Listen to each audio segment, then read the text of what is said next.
Like the fire, feel the beat. Gday Gridiron can't be beat. Nick your knee and bring the heat. Brad's the MVP elite. From the outback through the field, we got tackles hard to steal. Catch the passes, make it real. Gridiron warriors never kneel. G'day Gridiron, down under and beyond. G'day Gridiron, yeah, the podcast come on strong.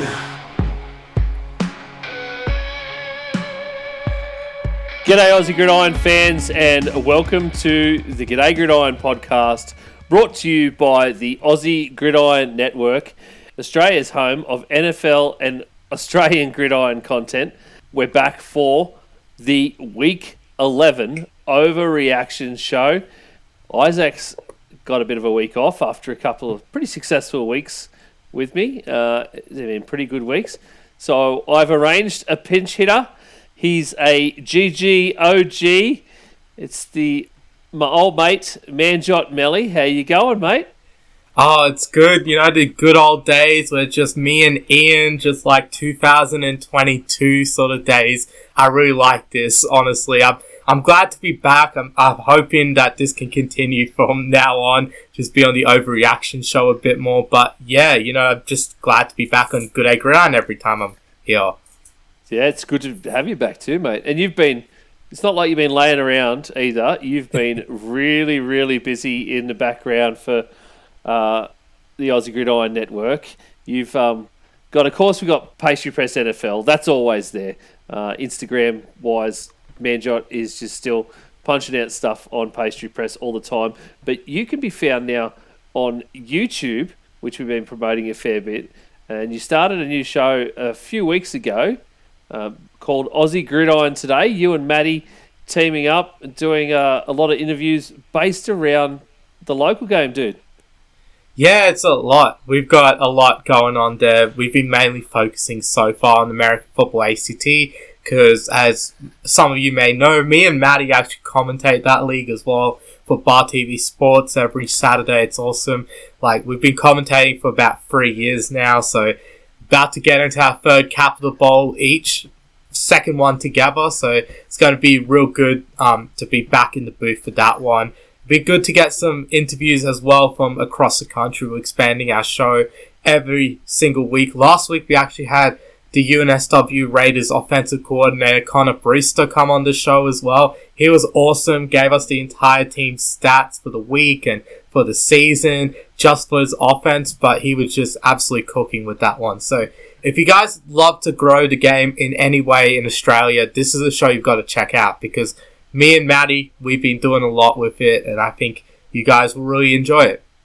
Yeah, absolutely. If you're listening to this and you're part of a league somewhere in Australia and you haven't heard anyone talk about AGT, Aussie Gridiron Today yet, go and find somebody in your league, an admin person, president, whatever it is, ask them if they know about it. If they don't, get in contact with Manjot at Pastry Press NFL and get all over this because everybody's going to be doing it and it's going to be great to feature Australian gridiron everywhere because that's what we want to do in the end is grow the game locally.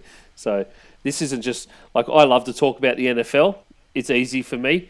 These boys are doing the hard yards. And I tell you what, Manjot, you and Maddie, just when you say we commentate for Bar TV Sports, it's such a great thing to say, isn't it? Yeah, I just enjoy commentary, as most people know. I know you do that, but obviously Bar TV is pretty big in the soccer world, in the round ball game here in Australia, and they've been pushing into a lot of country rugby league and things as well. So when you can say that you're a commentator for Bar TV Sports, I think you're getting pretty big in Australia. That's pretty big, yeah. It's their first foray as well into American football, so me and Maddie are their first commentators for American football in this whole country. And I think ever since our first broadcast when we commentated game winner for the ACT Monarchs against Regional Queensland, the game-winning field goal kick by Sean Tokley, shout out to him. That was that moment the Bar TV guys reached out to us that night. They're like, we love you guys already. Excellent. Like, it took one broadcast and they loved us. So excellent. Always grateful to them. So shout out to our camera guy Justin as well, who does all the production, everything. All the guys in the studios over there as well, and Bar TV, they do the production as well. So yeah, big from them. And you know, it's good that we get access to their footage as well, so that we can show you guys like what we do on YouTube every week as well. Yeah, never know. One day we might be hearing Matty C and Manjot Melly commentating on ESPN Australia. You know, Gridiron there, or maybe even flag football, because that's going to be massive over the next few years. Yeah. You know, how good would it be, Manjot? The ESPN on a stream, on a normal sort of TV stream. Yeah, that'd be awesome. A National League would be awesome for that. Yeah. Yeah, it sure would be, actually. And hopefully there's going to be a lot of that in the coming years, I would say, with the way the game is going in Australia. So hopefully, fingers crossed. All right, we're not here just to talk about local game, though. We're not here to shoot the shit. We are here to talk about the reactions and the overreactions from Week 11 in the NFL. It's been a huge week full of really, really big matchups, MJ. Just crazy stuff. So we're going to run through some great reactions and have a bit of a chat about it. So why don't we just get going, eh? Yes, indeed. Straight up, the Bills flipped the script on KC this week, holding them to 25 minutes of possession. This is something that Kansas City have been great at doing to opposing teams, holding the ball, not letting them have the possession. But the Bills flipped that script, and because of that and the way the Bills played, they handed Kansas City their first loss this season. Kansas City now at 9-1. The Bills progressing to 8-2. 9-2. 9-2 because they're a game up. Yeah.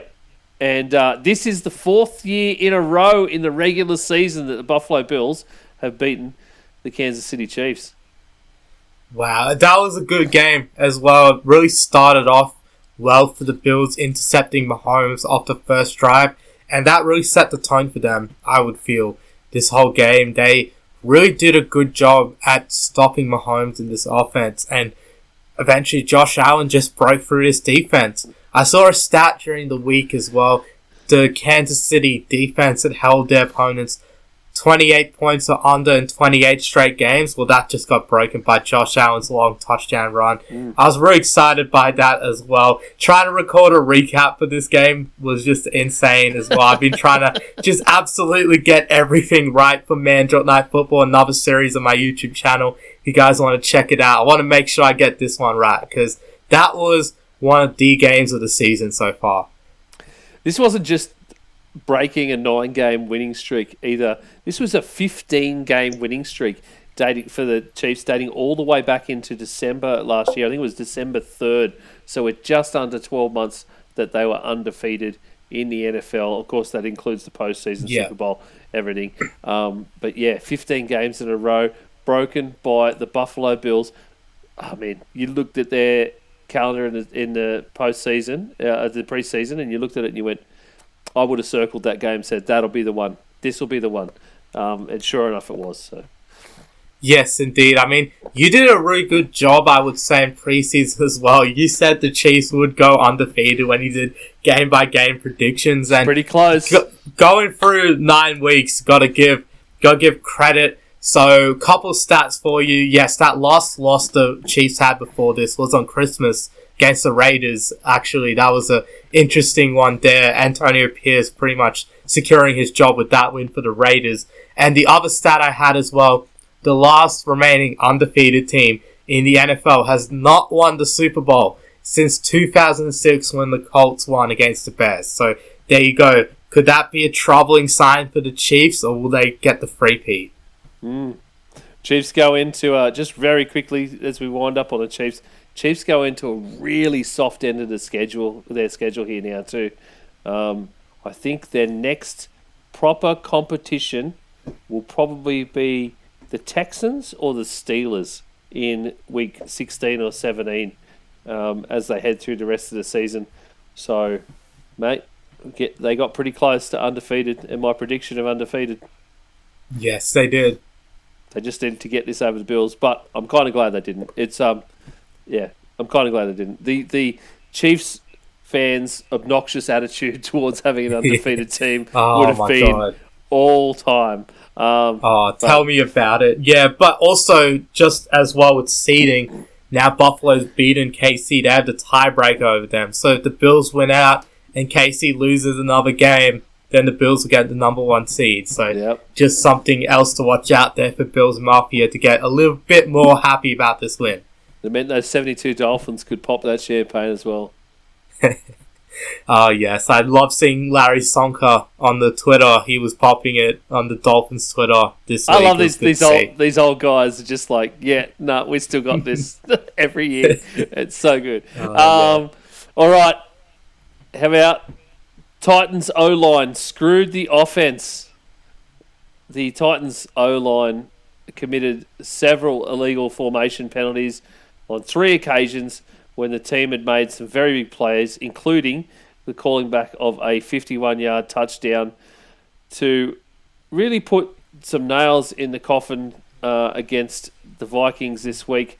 Of course, it wasn't without controversy. There was a lot of very bad calls from the refereeing unit in this game, Manjot, as we seem to see in at least one game every week so far this season. But the Titans overall, 13 penalties for 91 yards lost.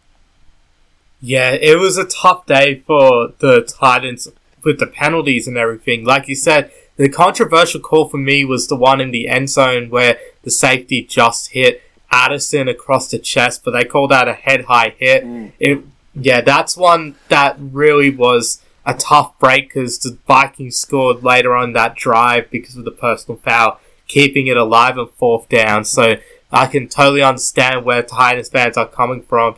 But also, I can't imagine too many Titans fans are upset because they're pretty much in a tanking mode right now. They need the losses. So if they get screwed by the refs, I mean, they'd take it, wouldn't they? And I think as a Vikings fan yourself, why not get a little bit extra advantage? Not that you guys really need it against the Titans. They were their worst enemy, as you said. The O-line was committing all these penalties. And look, for the Vikings as well, they were a bit sluggish, but they got the job done in the end. And look, they're still a pretty good team out there, Ian. So well done to you, Vikings. Yeah, well, I mean, we definitely know about dubious calls by the refs, especially over the last couple of weeks, including one very, very well-known face mask that should have been a penalty and didn't really screw us out of a game, but screwed us, every NFL fan, out of a grandstand finish, and that's not what we want to happen.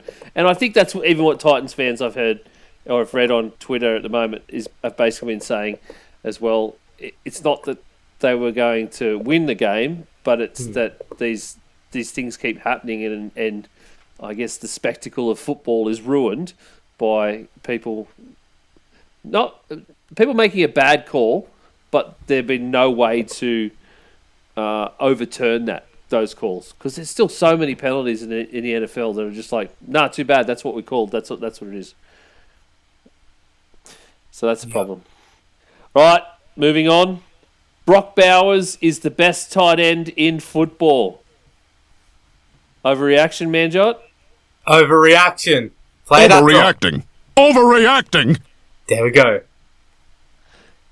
I disagree. I think Brock Bowers is the best tight end in football right now. There is only one person ahead of him in all these metrics, and he is only marginally ahead of him. And, of course, we are talking about Travis Kelce. But Brock Bowers, 7th in receptions overall with 57 receptions, 12th in targets with 73 targets, 14th in yards, 580 yards, and 11th in yards after a catch, 300 yards after a catch so far this season for Brock Bowers. He's going, and you know what? I think he's just going to get better and better, especially with the way those numbers are getting better and better with the way the Raiders are at the moment. And they keep Minshew in there. He's the number one target, and we all know how Gardner loves the number one receiver in a team. Indeed. I mean, I'd raise my glass to a guy you haven't even mentioned yet, and obvious bias here, but it has to be my boy George Kittle as best tight end. I've still got him as number one. He's missed a couple games this year. He still is one of the best tight ends. He's leading everyone in touchdowns. He's just doing everything for the 49ers out there. So that's why I'm calling it an overreaction. I still think Kittle's better than both Bowers and Kelsey and some of the guys like Carl Pitts and Mark Andrews. And I know this is completely irrelevant to real football, but in terms of fantasy as well, if there's one tight end I really wanted, it would be George Kittle as well. So he's been having a good season. I think Bowles will overtake his numbers by the end of the season. I agree with you. Kittle has been having a very good season. I don't think Kelsey's been having that great a season, despite the fact that his numbers are actually up there. Yeah, it's the slow start that really, when they start slow, but then they start growing into it, but growing super slowly into it, that's when you know it's not really as good of a season for Travis Kelce. Because, that slow start just stopped a lot of momentum, and then he's just grown from here. But it looks like even for him, they're taking him away a lot in coverages, the opposing defenses. So they're getting more targets to other tight ends on the Chiefs more than Kelce. So, that's an interesting one there. But Bowers, I do have to tip my cap to him. I think he's definitely one of the best offensive rookies out there in the NFL. He's not going to be Offensive Rookie of the Year this year, but I think he can be one of the most impactful players from this draft class. So I've got to give him credit. I think one day he could definitely be the best tight end in the NFL. Just not yet. Just not yet. The Saints, Manjot. Saints keep the Rizzy interim coach bump alive. Well, the Coach Rizzy, Darren Rizzy this week, I think he went into a film room. He's asked somebody for every single piece of film that they possibly had on Taysom Hill and decided that he was the guy that was going to lead them to victory this week and that they were going to run every single thing that they could in all three phases of the ball through Taysom Hill. I'm really surprised he didn't play defense, to be honest. Taysom Hill ended up with 138 rush yards for 3 TDs, a long of 75 yards. He threw 2 passes. He had a kick return or a punt return, a very big one too. The guy was, and he was blocking. He was playing coverage. That's what he was playing. He was playing coverage for the punter. He was just everywhere. Taysom Hill was everywhere, and Darren Rizzy is just, I think, having a ball as interim coach of the Saints. I mean, he definitely is, and I think that interim coach bump has been very interesting to watch with the Saints. I remember you boys were talking about teams you'd punt to the moon last week as well, and you guys kept the Saints because you were saying, Ian, there we go, right there on cue, the drop as we got interim coach Rizzy bump. You know, like, you just thought that would be a thing, and it kept going this week. I mean, Jameis Winston was just unsure what to do half the time as well. He was okay. He wasn't as good because the Saints defense just suddenly turned up as well for once. It just felt like the Saints, they're finally starting to get some things going. And Taysom Hill, again, going back to tight ends, if you want to call him a tight end, that's his fantasy designation. If you started him in fantasy this week, Ian, you'd feel really good with those 40 points that you put up. Taysom Hill is, I think, the first player ever to have a dual designation in fantasy. He's got, it actually says tight end / QB on Sleeper. They've got him dual designated. So you can play him at either position, which isn't, you can play at 4 positions, technically, because you can have quarterback, flex, tight end, and super flex if you have a super flex. So there you go. 4 different positions in fantasy you could have this guy. That's how versatile he is. So I think he deserves the versatility tag there, Ian.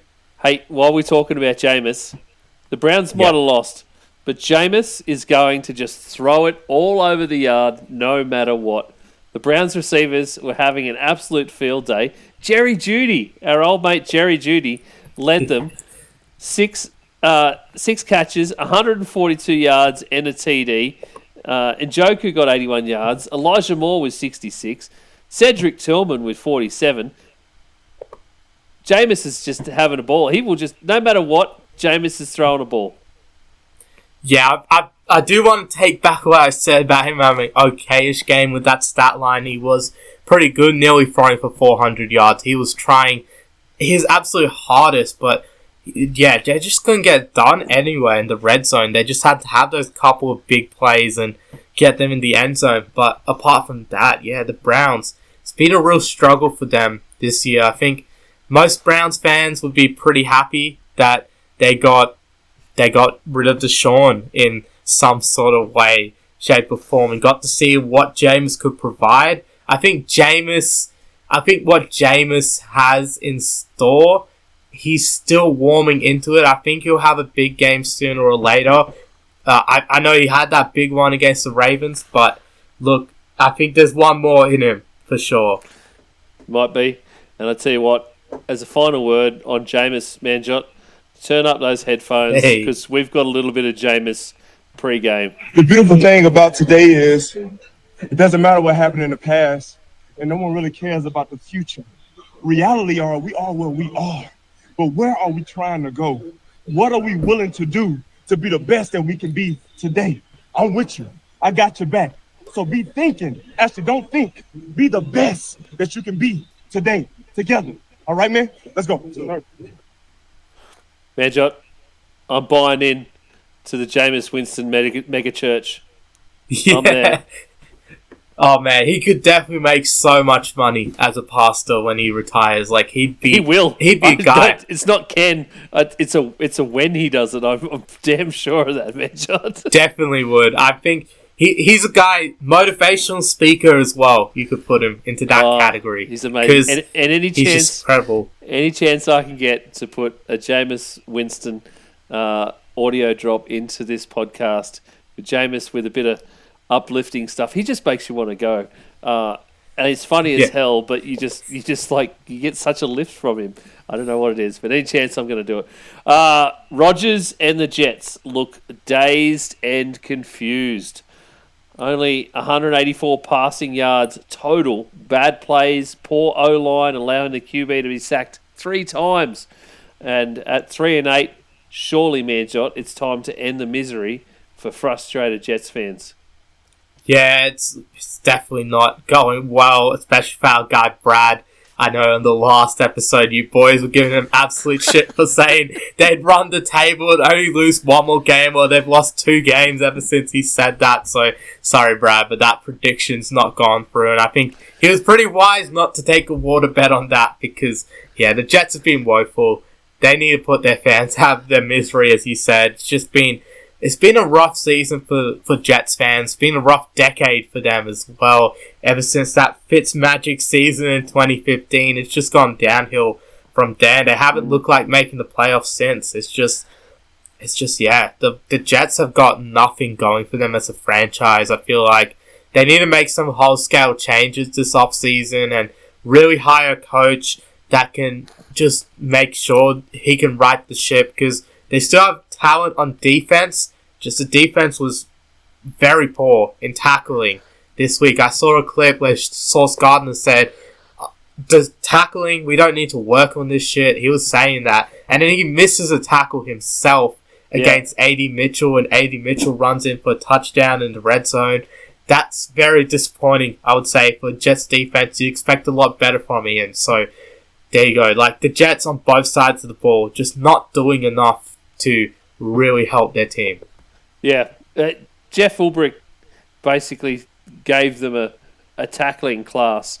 And, Sauce Gardner went to the media and said, "We don't need a tackling class. We're professionals. We know what we're doing."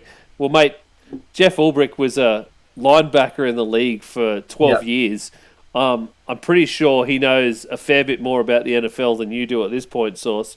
So maybe you should just shut up and take a class from Jeff Ulbrich, because if he's telling you you're not tackling well enough, you're bloody not. And that's just as short and tall of it is. I just can't. The attitude of these Jets players, I don't know whether it's a Rodgers thing rubbing off or whether they were already like that. Maybe it's the cocoon of Rodgers around them, and they've suddenly trying to, I don't know, come out of this thing. I don't know. It's just, but Garrett Wilson carries on about it. You know, sources like that, they're just up themselves. Rodgers, though, Manjot, talk about dazed and confused. We used to Aaron Rodgers getting the ball out really quickly and on point. Like, we've seen it at the Packers for so many years.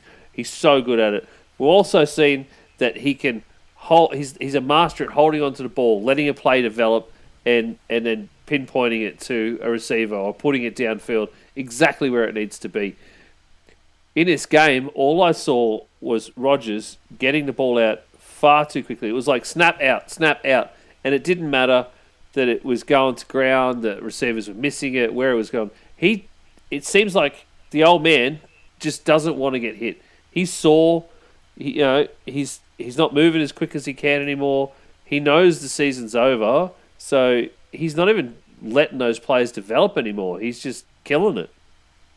Yeah, it's just the Jets are not really running a functional offense either. I've been watching a bit of film. Some of the guys are watching YouTube as well. Like Alex Rowland said, the Jets aren't even running an NFL-style offense. That was a good video to check out as well if anyone wants to see that. They're just not running an NFL-style offense that can compete in the National Football League. The passing patterns they're creating aren't even creating separation for guys, and they have one of the best route runners in all of football in Devontae Adams, and another one in Garrett Wilson as well, and they still can't get enough separation for Rodgers to throw dimes, and it's a real problem. Their O-line isn't getting any protection up for Rodgers as well. Like you said, he's not really doing anything to keep plays alive anymore. He just wants to throw the ball away, so yeah, it's just a mess with the Jets offensively and defensively as well. It's just a complete rabble. They need a full-scale rebuild. I feel like they need to contact like a good coach, and I'm speaking of the caliber of someone like a Bill Belichick or a Ben Johnson, one of those high-quality candidates to lead them from now on. Yeah. How about a Mike Vrabel? Yeah, he would be great. Yeah, just someone that would kick their asses, someone that would someone get them hard-nosed on both that's not sides. going to take this shit. I think, you got a Belichick or a Vrabel in there. They're not going to take shit from any of these guys. I can't imagine that Rodgers will be there. So, I tell you what, for the Jets, it's Oh, absolutely. A big fat no. yeah. Yeah. I feel like, gotta send them to the moon real soon, if you haven't already. I'm pretty sure we did. Okay, Bo Nix, Manjot. Bo Nix looks absolutely amazing. Over the past 4 weeks, he has been an absolute behemoth. He beat up on the Falcons this week, 38-6 in Denver. Nix went 28 of 33, 307 yards, 4 TDs.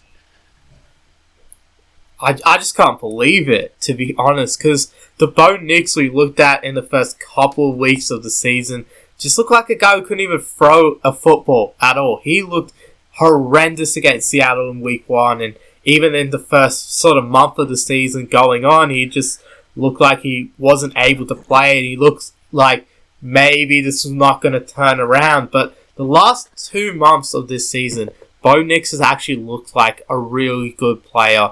And I'm really happy for him and happy for Denver fans. They finally got their quarterback since Peyton Manning. And I feel like one of the things as well I've been looking at with Bo Nix during this season and even going into the draft when he got drafted by Denver, I always felt like he had this sort of Tim Tebow presence about him, this sort of Tim Tebow aura where he could just take over a game, even if he was playing like absolute dog shit. He could be like the guy that's absolutely cooking everyone, and I feel like even Tim Tebow wouldn't pass the ball like this, the way Bo Nix is just doing it so efficiently. So he's got both the Tim Tebow aura and he's also got actual footballing ability.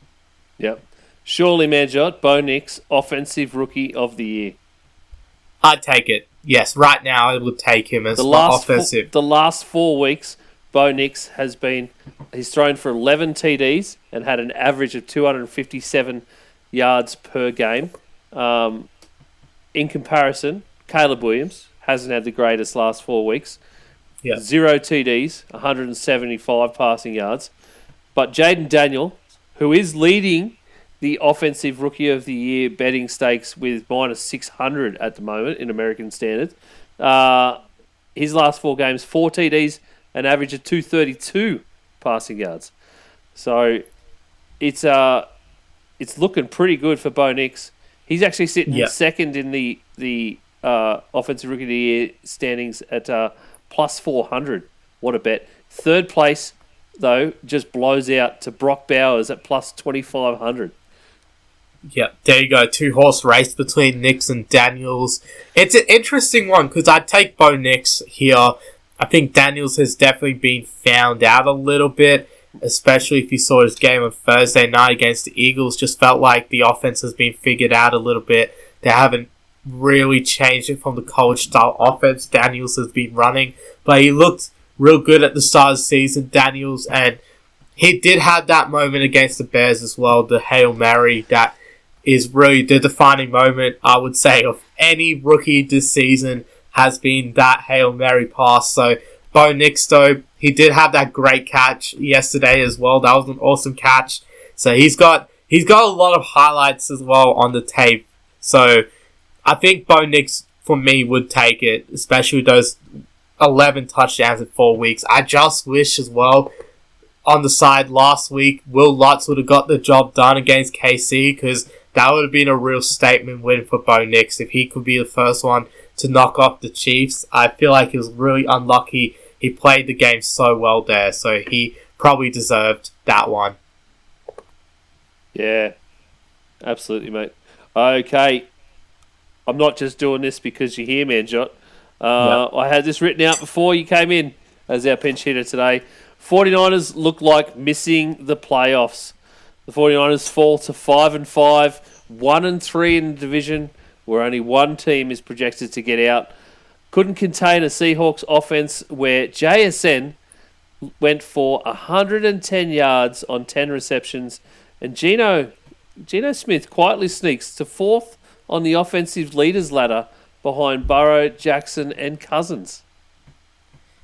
Yeah, it's really looking tough for the 49ers. I think, I can't see us making the playoffs. We are just not a good team this year. It's not good on both sides of the ball. The offense, well, they can move the ball down the field, but then get clogged up in the red zone and just not be able to get any touchdowns in the red zone, even though they have guys like McCaffrey coming back. It's just like, we just can't get in. And then, Moody missing kicks here and there, and the defense can't fucking tackle or anything.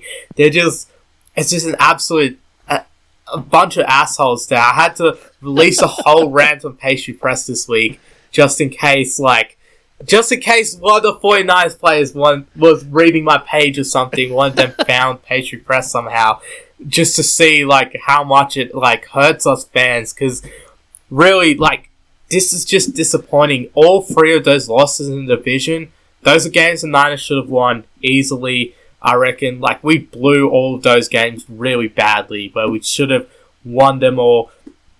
And we just need some help now. We need to, win every single game, and then hope the Cardinals and the Rams and the Seahawks lose a lot just to even make it. And even then, I don't even particularly want to see us in the playoffs this year, because we just freaking suck. I don't want us to get... It'd be better to miss the playoffs than make it in the 7 and then get destroyed in the wildcard round. No, I do not want that. Unlike previous years where you could have the 7th seed look really good, like the Packers, for instance, last year against the Cowboys, I don't think...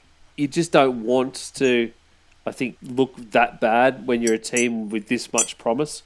Or coming into the season, so totally agree. It's crazy to think that the 49ers are 1-3 in the division right now in week 11. It's been a long time, and I mean, it's nowhere near the bottom that you've been at before previously. Oh, no. But it's it doesn't look good considering the state of the NFL right now.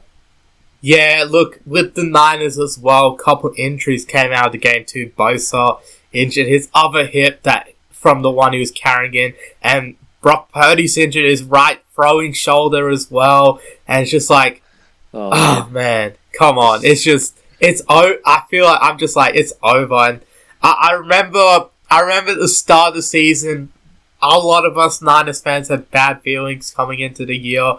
And obviously Nick was very vocal on this show. I still thought we would have a chance to win the division and just keep going with it. But now, even that looks completely wrong for me right there. So, yeah, for the Niners, I feel like, yeah, it's probably good if we miss the playoffs. Just get a high draft pick, be able to fix some issues on the offensive or defensive line at this point. Like, that might be the best case scenario. Just get a pick in the mid-teens and just get a good offensive or defensive lineman and just retool from there and come back next season, trade away a couple of the old guys, getting some fresh guys in the draft and free agency and stuff like that. And yeah, get back next year, I reckon, because this year's not it. Yeah, we talked much earlier in the season and preseason as well about the possibility of trading someone like Debo, and he's got to go. This might really be the catalyst to do that. Really, get yourself something good for that. Get yourself some more draft picks and use them wisely, as the 49ers always do. And just try and come out the other side much better and much stronger. Oh, well, yeah, I'd get rid of Debo. He was the one guy I'm thinking of when I'm saying that, because he's getting no separation on his routes. He's getting nothing when he's carrying the football anyway. Like, the whole running back thing with him has pretty much just died because McCaffrey's there now, and even Mason and Garendo have been cooking as well. And Debo, whenever he gets a carry, it never goes beyond a yard or so. So I feel like that experiment's 100% nailed in the coffin right now. So I feel like it's over for him now that we paid Ayuk, and Pearsall's been getting going, and Jennings especially. He's the guy I reckon we've got to build around as well at wide receiver. How about we move to a better NFC team, Manjot? Yeah. The Detroit Lions will ignore your safe word.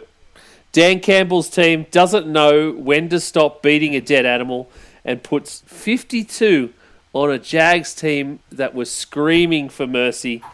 Their fourth game this season, putting 40 or more points on a team. Wow. Yeah, they've been incredible. Like, oh my goodness. That is a classic right there, because if you look at the yardage totals, insane. This is a murder right here of the Jaguars. If you look at yardages, 645 total yards, 449 passing yards, 196 on the ground as well, 8.5 yards a play. Whereas you look at the Jaguars, they could only get 170 total yards and only 41 on the ground and only 129 in the air. That is an absolute killer. 38 first downs. Absolute slaughter of the Jaguars right there. Just converting 3 out of 3 fourth downs, 6 out of 10 third downs, and all this on 76 plays. 76 plays and 38 first downs. They're getting a first down 1 in every 2 plays. And I don't know if that includes touchdowns or if it doesn't, but they're just killing them on half their plays. That's incredible. Stop! He's already dead. I just had to go again, man. It my warranted goodness. playing that again, I think, Manjot. Unbelievable. Can you believe the Lions up next have games against the Colts and Bears next? We may see more of this 40 or more points on a team. They won't stop. It's unbelievable. I said. Yes. And being a Jared Goff owner in every single fantasy league I'm in, yesterday was the most glorious day of my entire life when he scored 30 points in some leagues or 40 points in other leagues where I had 6-point touchdowns. That was incredible as a Jared Goff believer. Except for last week when he threw a bucket of interceptions. So it was a good bounce back, though. It was a good bounce back. The Giants will finish the season with just 2 wins. the first overall pick, and Dayball will be out. Could it be Sanders' season in New York, Manjot? Shador and Dion? Oh, wow. Oh, goodness. That would be incredible if they could pull off both getting Shador and Dion. Dion has said multiple times that he's just going to stick to coaching college, and look at what he's done with the Colorado Buffaloes as well. He's turned that program from a 1-win school to an 8-win school in just 2 years, on the cusp of going to the Big Ten Championship. I'm really happy for him. I'm a bit of a Colorado fan. I play as them in College Football 25 a bit, and I watch their games as well. I'm liking what Dion does, and he can turn around the program pretty well. I don't think it translates to the pros, though, Ian. I think the pros is totally different to the college game, and I think Dion's coaching style is more used to college than the pros. We've seen even guys like Nick Saban fail in the NFL, but be the best coaches of all time in college football. So it's a totally different game. I don't think Dion's following his son, no matter where he goes. Yeah, you never say never with Deion Sanders, though, mate. He, you don't know what he's going to do or what he's got lined up. The Giants have a very, very tough run home. They have the Bucks, the Cowboys, the Saints, the Ravens, the Falcons, the Colts, and the Eagles all on the way home. It is a murderer's row, as Matty and Taylor would say. Yep. Yeah, it's a horrible. And of course, the news just dropped today. Daniel Jones dropped finally for Giants fans. Tommy DeVito in. Danny Dimes isn't even the backup. Drew Lock's going to be the backup instead.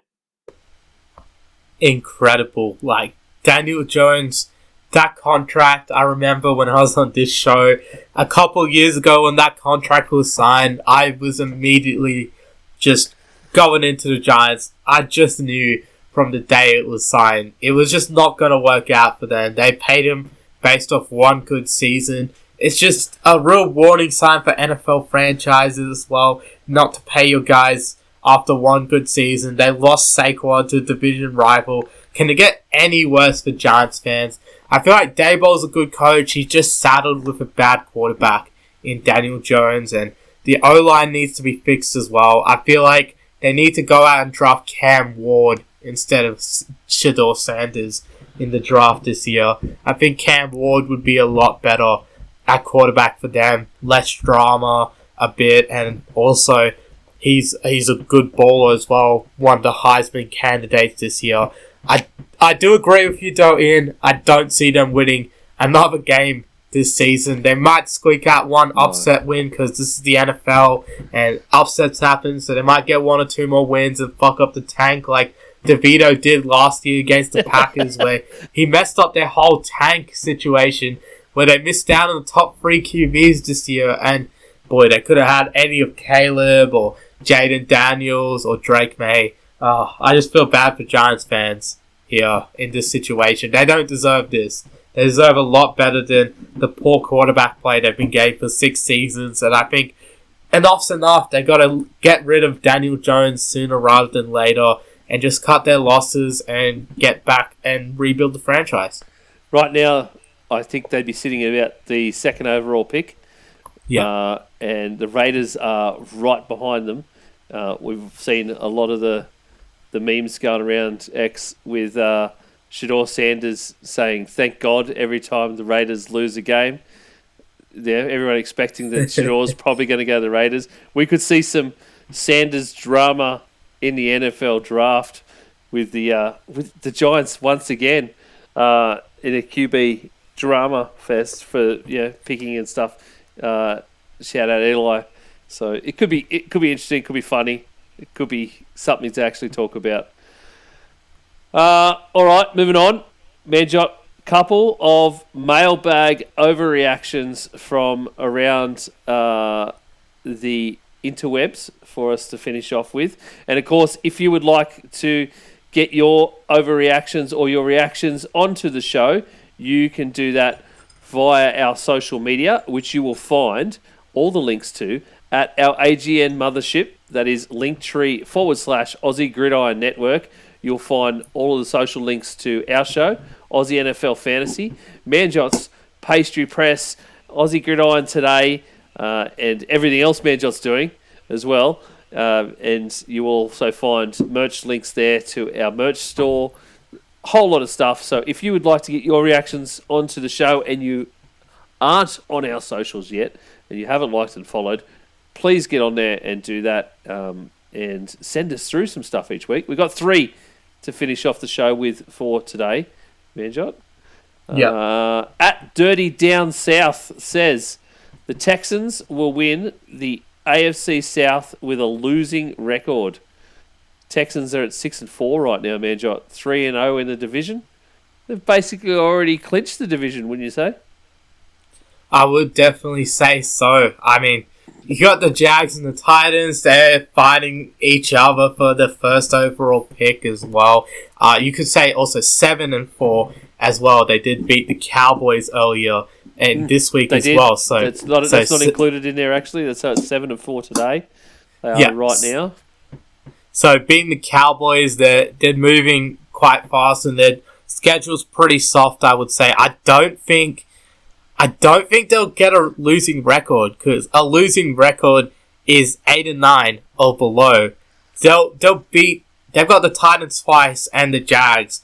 I think they're gonna beat all 3 of them and get to at least 10 wins. So yeah, I think the only other 3 in there is the Dolphins, Chiefs, and Ravens. So yeah, I think it'd be hard to get a losing record from here. I mean, even if you did lose your divisional games, which would be wild if you lost all 3 of those.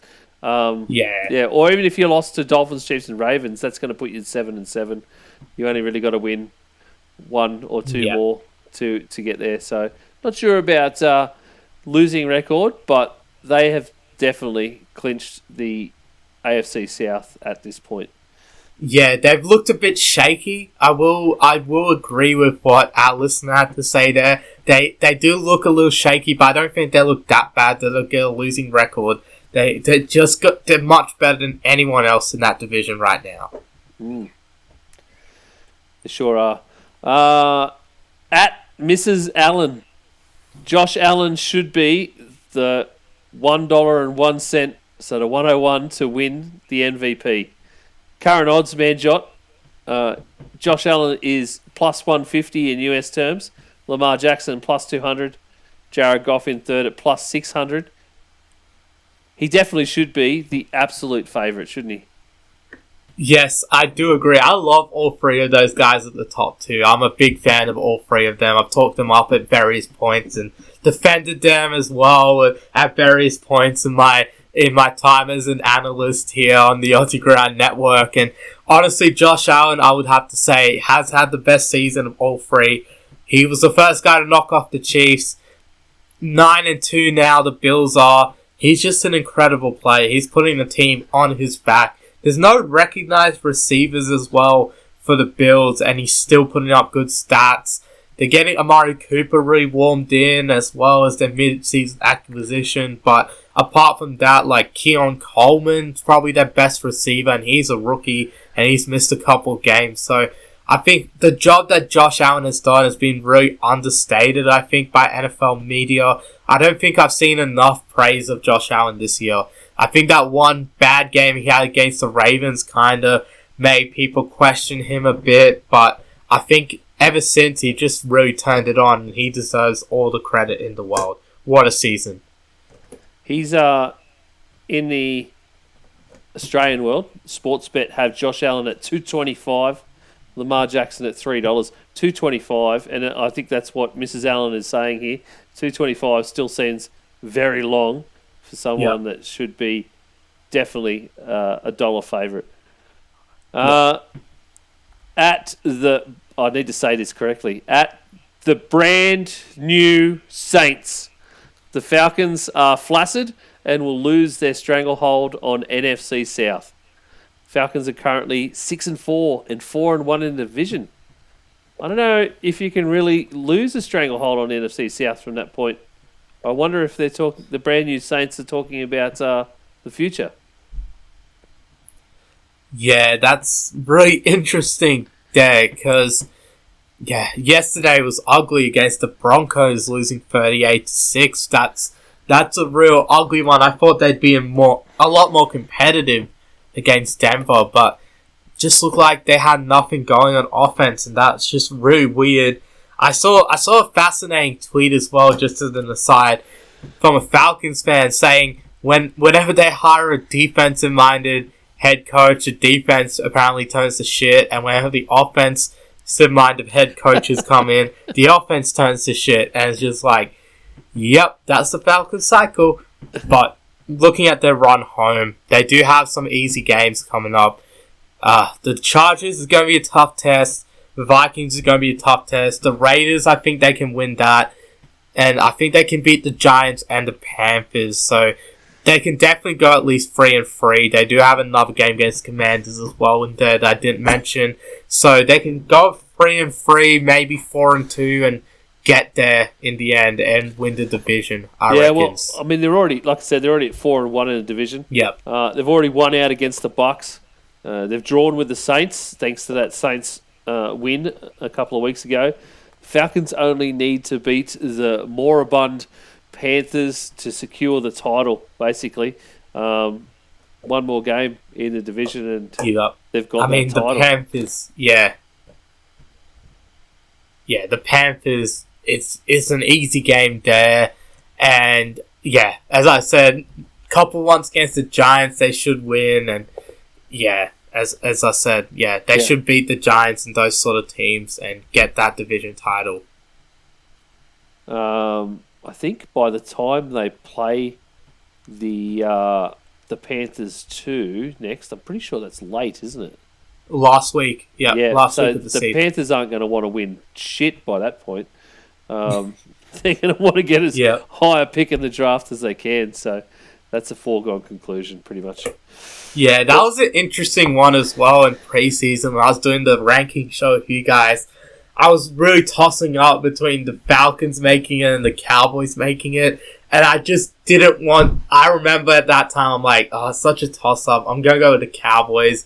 I think partly because of Brad, partly because I thought the Cowboys were actually going to be a lot better, but then I should have probably gone with the Falcons in hindsight, listened to myself a bit more, because, they're just running away with it. I'm a bit surprised with the Bucks, all their injuries and everything. So that division's weird as well.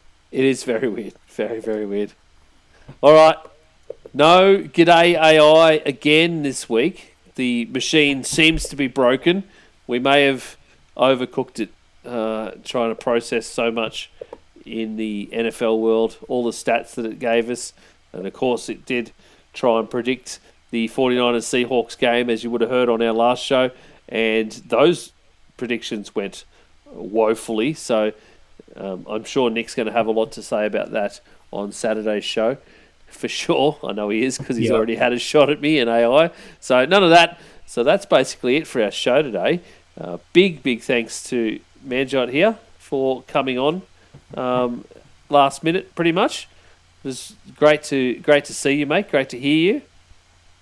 Oh, yes, indeed. It's, busy times for me. I'm editing and recording 2 YouTube shows at the moment. So I was like, why not just jump back on Gday Gridiron as well, get myself on a 3rd show this week, rack up the show numbers, get back to the old days where I was doing both podcasts and everything on this network, get back to those days when I was doing like 4 shows a week or something.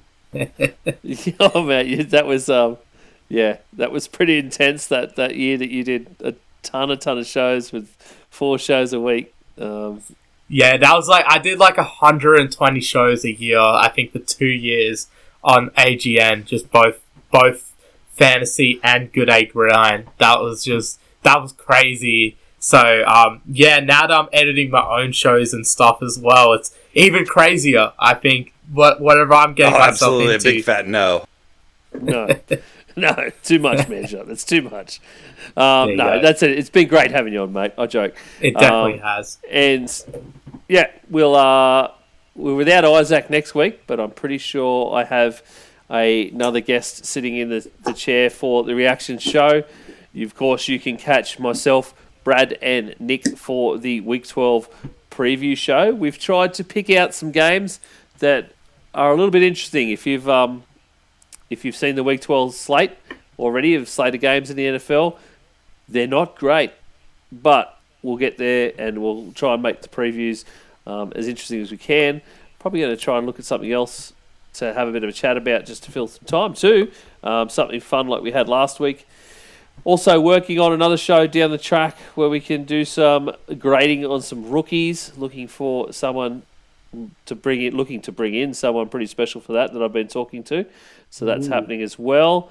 So look out for all of that. As I said, you can keep up to date with us and follow us on our socials, which you'll find all the links to at linktree/Aussie Gridiron Network. And apart from that, on behalf of Manjot, thank you very much, and myself, it's been an absolute pleasure, and hopefully you tune in on Saturday. Thank you, everyone. The Gday Gridiron podcast is brought to you by the Aussie Gridiron Network, a network of Australian podcasts bringing the fun and a little bit of the Aussie larrikin to the NFL and fantasy football. Check out our other amazing productions. Australia's #1 fantasy football podcast, the Aussie NFL Fantasy Show. Everything about the local game at Aussie Gridiron today. Manjot's Pastry Press on Instagram and YouTube, and Australia's very own Dynasty podcast, No Huddle Dynasty. Find links to everything at linktree/Aussie Gridiron Network.